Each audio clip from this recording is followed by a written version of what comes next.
Umarangkada ang Sano ng 16 na unanswered points. 50-36 na ang iskor pabor sa Sano. Dumadagundong ang buong arena sa lakas ng hiyawan ng mga manunood. Sino kaya ang manlalarong tatapos sa paghihirap ng Shohoku? Chapter 236. Grabe ang intensity at kumpiyansa ng kalaban. Nagulat ang buong crowd dahil hindi man lang nag-substitute ang Sano.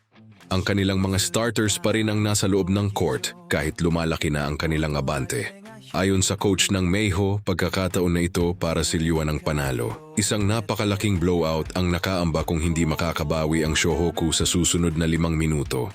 Dama natin ang matinding pressure. Nag-aalala na ang mga spectators na magiging brutal na ang laro kung tuluyang matambakan ang Shohoku.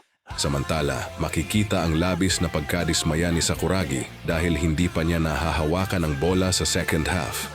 Subalit tignan ninyo si Coach Anzai na nanatiling napakakalmado ng ating master tactician sa kabila ng krisis. Nagpapanik na ang bench ng Shohoku. Iminumungkahi nilang ipasok si Yasuda kapalit ni Sakuragi upang magkaroon ng isa pang ball handler na makakatulong sa pagbasag ng matinding press. Subalit agad namang pinatahimik ni Sakuragi si Kogure.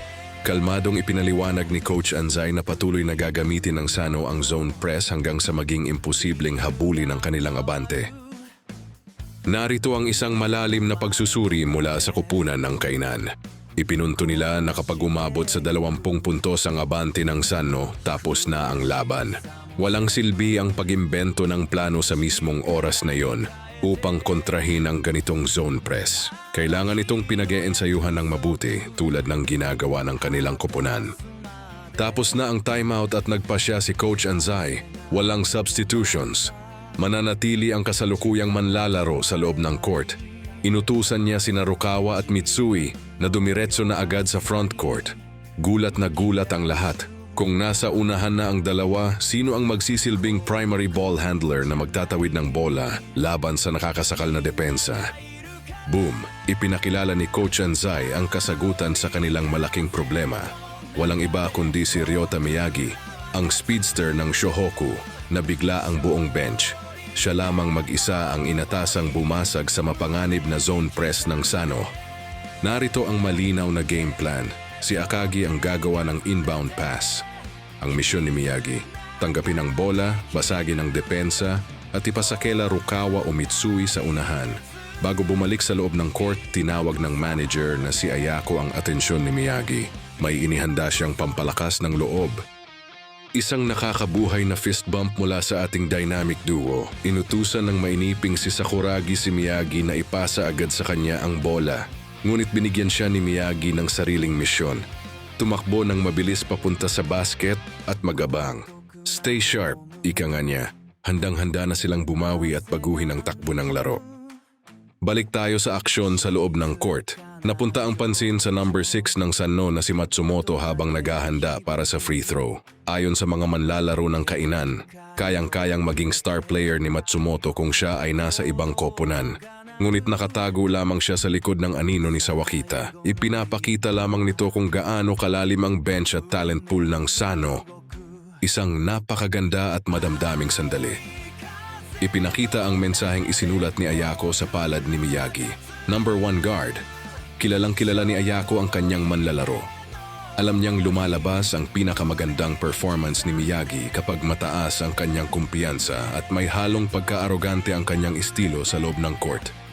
Pumasok ang free throw ni Matsumoto kaya umaabot na sa 15 puntos ang abante ng Sano, 51-36. At heto na naman sila, nag-aabang at mabilis na nakapwesto para sa kanilang nakakapasong zone press. Naghahanda na ang buong Shohoku sa paparating na daluyong. Kabadong-kabado na ang mga taga-suporta ng Shohoku. Yan na naman ang sigaw ng mga tagahanga. Handa na si Akagi para ibigay ang inbound pass. Ngunit nakabantay na agad ng napakahigpit ang mga depensa ng Sano kay Mitsui. Pilit nilang tatapusin at dudurugin ang Shohoku sa mismong possession na ito. Heto na ang matinding aksyon. Habang nag-i-inbound ng bola si Akagi, biglang sumugod sina Rukawa at Mitsui. Mabilis silang tumakbo ng sabay para makapunta agad sa front court. Pero nag-aabang ang depensa ng Sano. Isang napakabilis at agresibong defensive rotation mula sa mga kampyon. Isang matagumpay na inbound pass patungo kay Miyagi, subalit parang kidlat na nakalapit ang defense ng kalaban. Sa isang iglap, tila na corner na agad ang ating point guard. Wala ba talaga siyang kawala sa perpektong trap na ito? Ngunit hindi nag-aksaya ng kahit isang segundo si Miyagi. Napansin niyang tumalon si Sawakita upang subukang tapikin ang bola sa ere, kaya nagkaroon ng napakaliit na siwang sa depensa. Bago pa man tuluyang sumara ang trap, walang pag-aalinlangang umatake si Miyagi ng shoulder-to-shoulder laban sa nakabantay na si Fukatsu. Speed kills! Sa kanyang pangalawang dribble pa lamang, ginamit ni Miyagi ang kanyang pambihirang bilis at agility upang iwanan sina Fukatsu at Sawakita. Nabigla at napanganga ang buong arena. Tagumpay niyang nabasag ang unang linya ng tila imposibleng zone press ng Sano. Isang napakalupit na burst of speed. Buong pagmamalaking isinigaw ni Miyagi na pagdating sa pabilisan, siya ang number 1 guard.